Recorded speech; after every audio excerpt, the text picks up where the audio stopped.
Hello, everyone. Welcome to Inside Talk Show. I'm Carla Elizondo. Happy Thursday. We are continuing the reading. Neville Goddard, The Power of Awareness. We are on chapter 11 titled Interference. Let me get my screen up. And we're ready to go. All right. Neville Goddard, The Power of Awareness, chapter 11, Interference. You are free to choose the concept you will accept of yourself. You are free to choose the concept you will accept of yourself. Therefore, you possess the power of intervention, the power which enables you to alter the course of your future. The process of rising from your present concept to a higher concept of yourself is the means of all true progress. So the process of rising from our present circumstances to a higher state, first in our mind, that's the means by which all true progress happens. The higher concept is waiting for you to incarnate it in the world of experience. We talk about intervention with other people when stuff's not going right. Well, when was the last time you had an intervention with yourself? Okay. Now, unto him that is able to do exceedingly abundantly above all that we can ask or think, according to the power that worketh in us, unto him be glory. Him that is able to do more than you can ask or think is your imagination. Remember, Neville talks about this deep concept of God, universe, the creator is our imagination. God is within. The kingdom of heaven is within. It's not outside of us. Him that is able to do more than you can ask or think is your imagination. It's my imagination. And the power that worketh in us is our attention, that higher faculty of will, volition, being able to focus our attention on something. And I think that's something we all have to work on these days. There's so much distraction to be able to focus on what we want rather than what other people want, what other people are saying, what other people are doing. It's like squirrel. We're always looking somewhere else. I'll read that again. Him, the big him, that is able to do more than you ask or think, than you can ask or think, is your imagination, and the power that worketh in us is our attention. Understanding imagination to be him that is able to do all that you ask, and attention to be the power by which you create your world, you can now build your ideal world. There you go, done. Now you know how to build your world. Go forth in peace, my friends. If it were only that easy, it is. But, I want to say but, everything that follows but is a paradigm. But those voices, but what about everything? But what about this? That's what stops it. No buts. Understanding imagination to be him that is able to do all that you ask, and attention to be the power by which you create your world, you can now build your ideal world. Imagine yourself to be the ideal you dream of and desire. Imagine yourself right now to be the ideal that you dream and that you desire. Imagine yourself. Remain attentive. Keep your attention on that. Remain attentive to this imagined state. And as fast as you completely feel in every molecule of your body, as fast as you completely feel that you are already this ideal, it will manifest itself as reality in your world. He was in the world, and the world was made by him, and the world knew not of him. The mystery hid from the ages, Christ in you, the hope of glory. The he in the first of these quotations is your imagination. So he was in the world, and the world was made by him, and the world knew him not. So the he in this quotation is our imagination. So let me read it with that. Imagination, my imagination, your imagination was in the world, and the world was made by our imagination, and the world knew not new imagination not.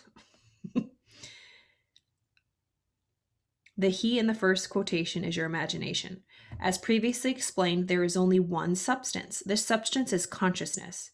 It is your imagination which forms this substance into concepts, which concepts are then manifested as conditioned circumstances and physical objects. Okay, so the one cause substance, our consciousness, always goes back to the original substance in our mind. Where's my little drawing I drew?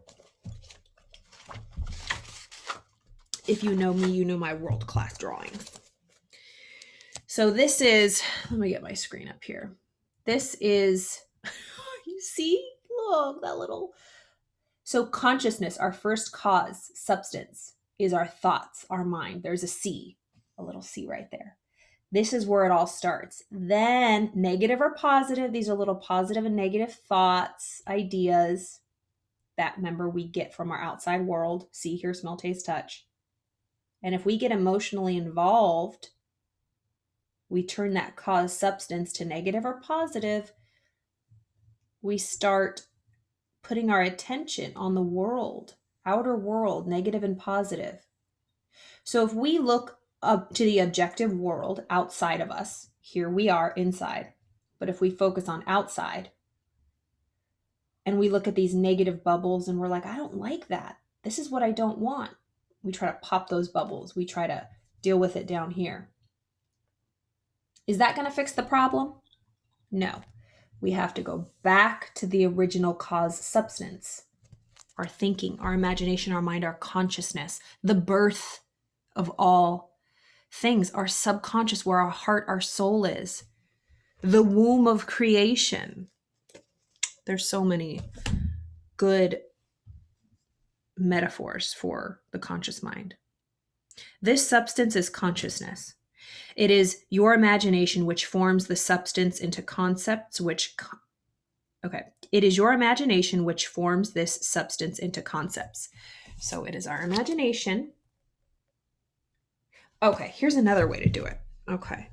So you know those little antennas, we hear, smell, see, hear, smell, taste, touch.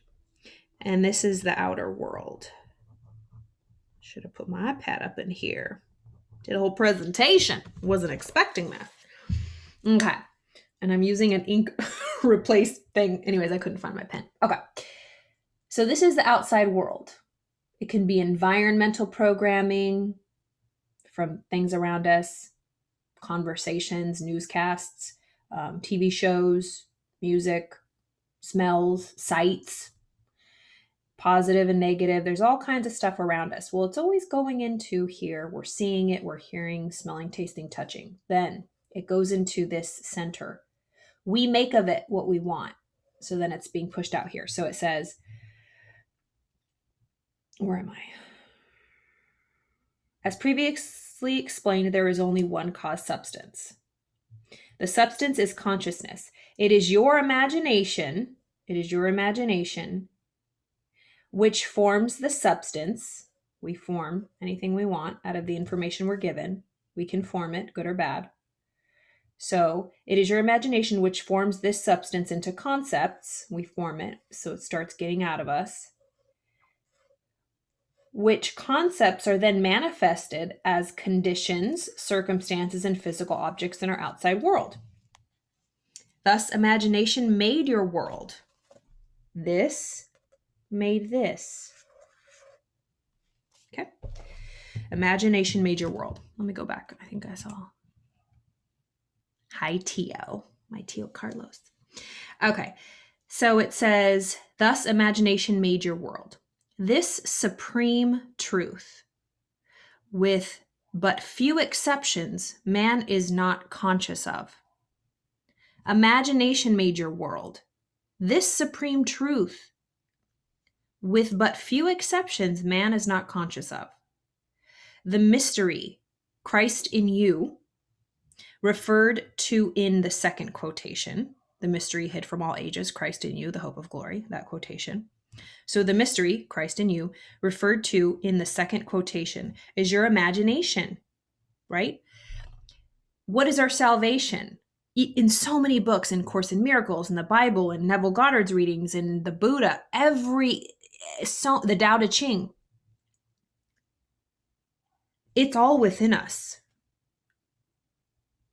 Imagination, our mind is our own salvation. Inner peace is my end game. Inner peace. And where do I find that? Within. No matter what circumstances happen or don't happen, will not bring me peace. We've talked about this before. Even if I was on the most beautiful beach and surrounded by luxury, if I'm not okay and at peace within, I'm not going to enjoy it. It'll be lost on me. It'll be lost on me. That's why the outer circumstances, those are just after effects. They're just illusions.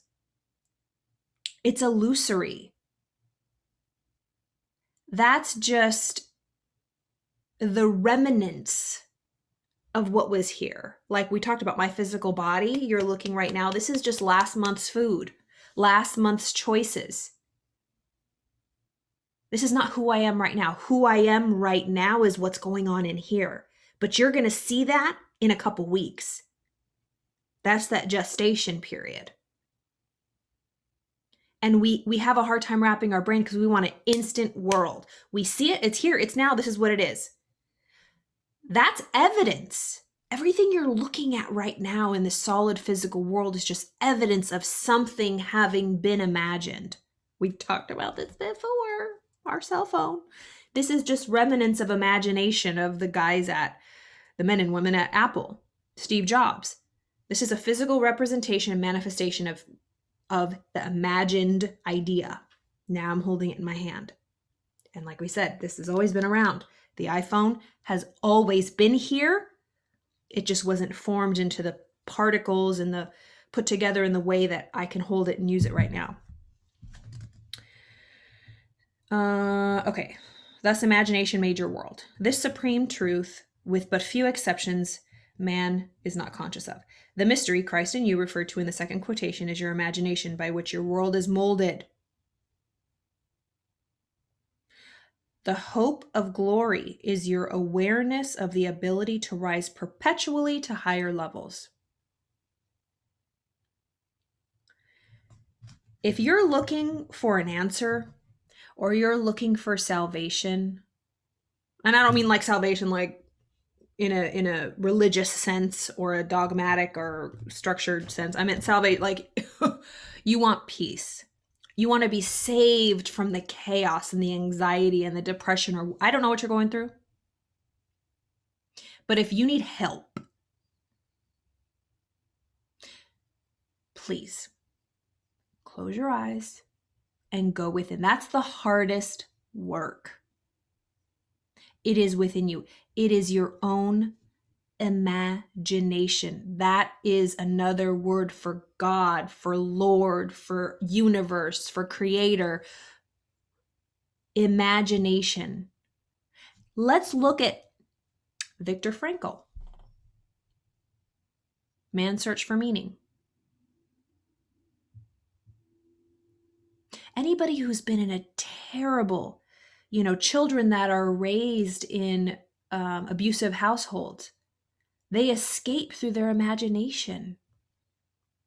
That's literally what saves them. Because if they took what was their horrible situation and believed it, accepted it to be true, even though it was to the outside world, on the inside, nobody can make you do anything. And that's the whole thing with Man's Search for Meaning, Viktor Frankl, and the, internment camps. No matter what they did to him or his family, everybody was killed. They could not take away his thought, his own will, his imagination. They couldn't make him think or imagine anything he didn't want to. Christ is not to be found in history, nor in external forms. You find Christ only when you become aware of the fact that your imagination is the only redemptive power. When this is discovered, the towers of dogma will have heard the trumpets of truth, and like the walls of Jericho, crumble to dust. And they talk about the Christ consciousness. It's just that lit up, enlightened mind. Buddha, the Christ consciousness. Jesus Christ, the Christ consciousness. Hello, Jesus Christ. The Christ consciousness, the Christ in you, the Christ in me, our imagination, the redemptive power. I know those could be real deep and wild, but I hope it resonates. Your salvation is your imagination. You cannot let the outside world dictate your life or direct your life or your next move. Don't start here and then decide what you're going to do by looking, oh my God, now what am I going to do? Close your eyes. What do you want? How do you want it to be? What are you going to do? And cognitive behavioral therapy, I'll do it right underneath here. What is, it's, look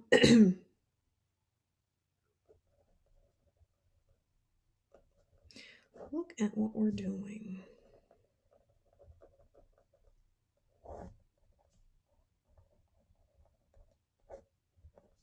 Okay, this is normally how we do things. Where's my thing? This is a whole lesson, people. Okay. Normally, this is what we're doing.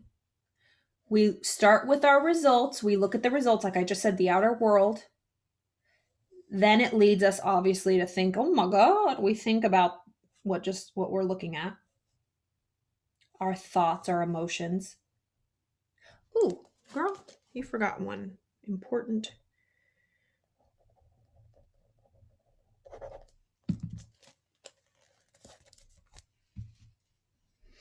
We start with the results, what we're seeing. It leads to our thoughts.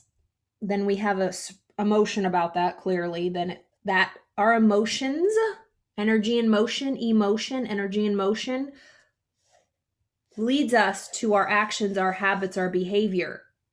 Then we get certain results. We think about those results. We feel something. Then we move into action. Then we're like, oh my God, look at those results.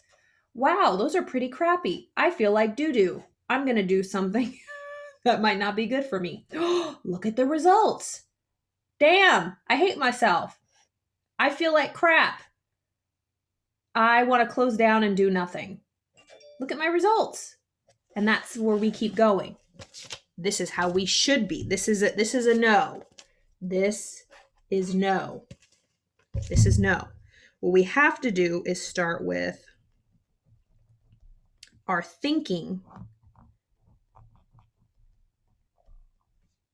Then we go to our feeling. Then